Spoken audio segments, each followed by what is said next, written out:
French finance chief won't meet Taiwanese minister on Paris trip. Western Canada covered in smoke from Alberta to Quebec.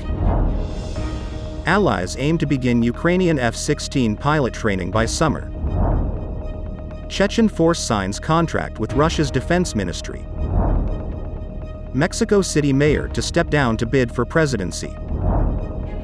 Biden postpones NATO leader meeting after root canal treatment. JPMorgan expects Turkey's central bank to lift rates to 25% on June 22. US to rejoin UNESCO to counter Chinese influence.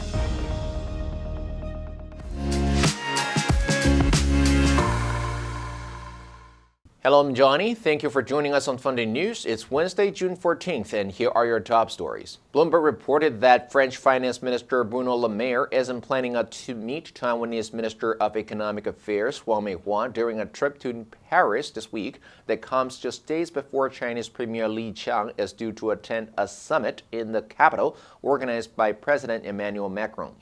Bloomberg said an official in the minister's office said no member of Le Maire's team has planned to meet Wang. Minister Wang is leading a delegation to France through June 19 and plans to attend the opening ceremony of the Taiwan Pavilion of a technology event in Paris. The ministry said Wang aims to continue to deepen the close economic, trade and industrial partnership between Taiwan and France, and consolidate Taiwan's important position in the global supply chain. Macron upset some of his allies earlier this year by saying that Europe shouldn't be a vassal to the US when it comes to Taiwan. Canada is enduring its most destructive start to the wildfire season with a total burnt area of about 4.8 million hectares, which is an area larger than the Netherlands. According to the Canadian Interagency Forest Fire Center, some 449 fires were burning across Canada on Monday, 219 of which are uncontained blazes. Smoke shrouded Western Canada on Monday as wildfires flare again in the main oil-producing province of Alberta, while firefighters in Quebec doused some of the worst early-season fires. Nearly 5,000 firefighting personnel have been deployed in Alberta, Nova Scotia and Quebec. Canadian Defence Minister Anita Anand told a briefing on Monday that more Army members will be deployed. Environment Canada's Air Quality Health Index put the Alberta provincial capital Edmonton and oil sands hub Fort McMurray in the high-risk category. The fires have also forced Canada's forestry industry to shut down sawmills, driving up lumber prices and setting production back for months. Reuters reported that the Dutch defense minister has told Reuters Ukrainian pilots could begin training to fly U.S.-manufactured F-16 fighter jets as soon as this summer. Dutch Defense Minister Kajsa Ollongren told Reuters, in an interview, this summer is our ambition, and we will see if that's realistic for the start of the training program. She said the aim would be to have the training program fully operational within 6 months. Denmark, where there are flight simulators, is a possible location to host the program. NATO allies, the Netherlands and Denmark are leading an international coalition to train pilots and support staff, maintain aircraft and ultimately supply F-16s to Ukraine. Ollongren said a final decision has not yet been taken on a request from Kyiv to supply dozens of F-16s.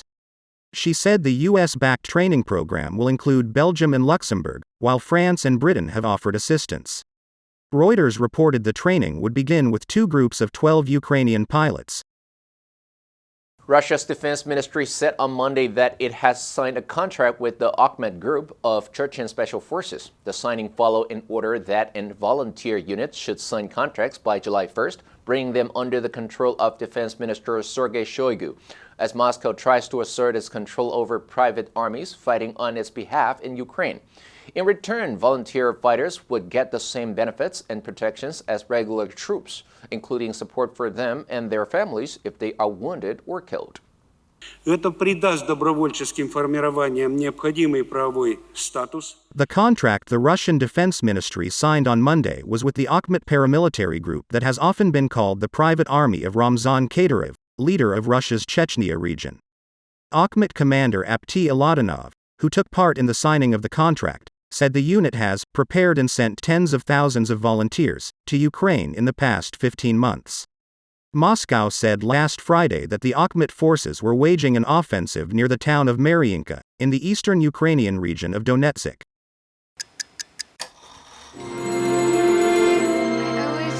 time on my own, I never thought I could do that.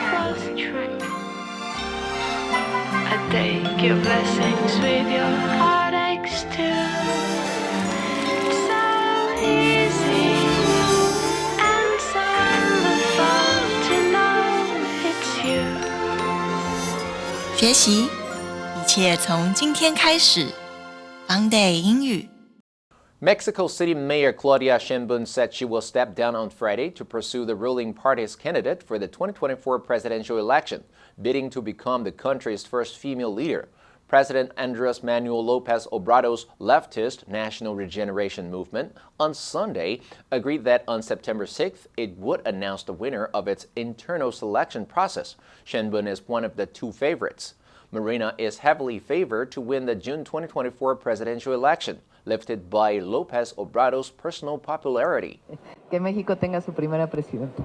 The 60-year-old Claudia Sheinbaum underlined her credentials as a scientist and environmentalist at a press conference on Monday, saying she would continue Lopez Obrador's transformation of Mexico with her own stamp. Morena's leadership at the weekend agreed that the contenders should step down this week to compete. Most opinion polls have tended to give Sheinbaum a slight advantage in the race over her rival Marcelo Ebrard, who stood down as foreign minister earlier on Monday to compete. The White House said U.S. President Joe Biden postponed a meeting with the head of NATO and skipped his other public events on Monday to undergo his second root canal procedure in as many days. According to a letter from his physician that was distributed to the press, Biden reported tooth pain on Sunday, prompting an X-ray examination and root canal treatment by a team from Walter Reed National Military Medical Center. Press Secretary Karine Jean-Pierre said following the treatment, the president is doing just fine. What I said when I spoke to you that we consider Article 5 a sacred commitment. The White House said Biden, 80, received local anesthesia and did not need to transfer his powers to Vice President Kamala Harris under the 25th Amendment of the U.S. Constitution. A meeting with NATO Secretary General Jens Stoltenberg was rescheduled for Tuesday. U.S.-led NATO's search for Stoltenberg's successor was heating up with several potential candidates emerging from Europe. Stoltenberg is due to step down at the end of September after 9 years in the post. JPMorgan said on Monday that it expects Turkey's central bank to hike interest rates to 25% from the current 8.5% at its June meeting, adding this could come with forward guidance suggesting smaller hikes ahead if needed. June 22nd is the first scheduled policy meeting after Hafiz Gaye Erkan was appointed as central bank governor. The Wall Street Bank confirmed it expected the country to tip into recession in the second half of the year due to tightening credit conditions. Merkez Bankası Başkanlığına atanmasına ilişkin Turkey's new central bank governor Hafiz Gaye Erkan was appointed on June 9th. Erkan holds degrees from Boğaziçi University in Istanbul, graduated from Harvard Business School's Advanced Management program and holds a PhD in Operations Research and Financial Engineering from Princeton University. She joined Goldman Sachs in 2005 as an associate and was named a managing director in 2011, making her one of many alumni of the Wall Street Bank. UNESCO announced Monday that the United States plans to rejoin the UN Cultural and Scientific Agency and pay more than $600 million in back dues, after a decade-long dispute sparked by the organization's move to include Palestine as a member. U.S. officials say the decision to return was motivated by concern that China is filling the gap left by the U.S. in UNESCO policymaking, notably in setting standards for artificial intelligence and technology education around the world. The Biden administration says it plans for the United States to rejoin UNESCO after 5 years of absence. The move will face a vote by UNESCO's member states in the coming weeks. But approval seems a formality after the resounding applause that greeted the announcement in UNESCO's Paris headquarters Monday. Not a single country raised an objection to the return of a country that was once the agency's single biggest funder. The U.S. and Israel stopped financing UNESCO after it voted to include Palestine as a member state in 2011. The U.S. submitted a letter last week to UNESCO formalizing the plan to rejoin. Now let's take a look at the vocabulary of the news of Western Canada covered in smoke. Number 1, endure, 忍耐, 忍受. She could not endure the thought of parting. Number 2, contain, 防止蔓延或恶化. Government forces have failed to contain the rebellion. Number 3, shroud, 黑暗、云、织物等覆盖、隐瞒。The city was shrouded in mist. His family background is shrouded in mystery. And that's all for today's Funday News. Be sure to tune into Funday News from Monday to Friday and click the link below to join Funday for free. I'm Johnny Wu, your host. I'll see you next time.